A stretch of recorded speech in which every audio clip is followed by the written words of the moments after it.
या व्हायरल झालेल्या व्हिडिओमध्ये एक महिला पितळेची 2 भांडी घेऊन येते आणि त्यानंतर त्याच्यावरती मुख्यमंत्री एकनाथ शिंदे यांचं नाव लिहिलं जातं। आता ही महिला काय बोलत आहे ते व्हिडिओच्या शेवटी नक्की पहा।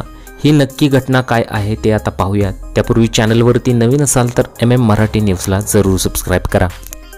हा व्हिडिओ पाहिल्यानंतर असं वाटतं की लाडकी बहीण योजनेचा फायदा कुठेतरी गरीब लोकांना होत आहे, परंतु लाडकी बहीण योजनेनंतर अनेक लोकांनी घोटाळे सुद्धा केलेले आहेत।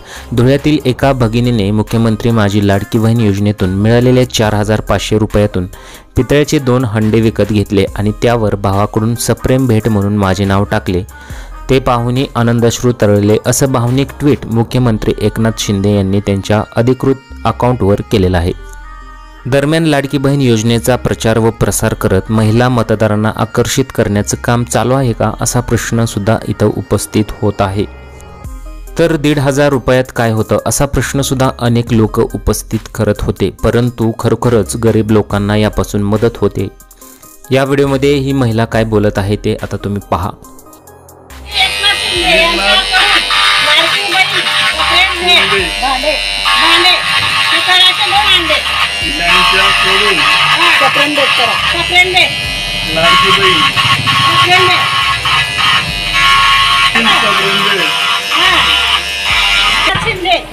मुख्यमंत्री एकनाथ शिंदे याच्याकडून 4500 रुपये भेटले, ते 2 अंडे घेतले, त्याचं नाव मी आज टाकते, सगळेजण ऐका।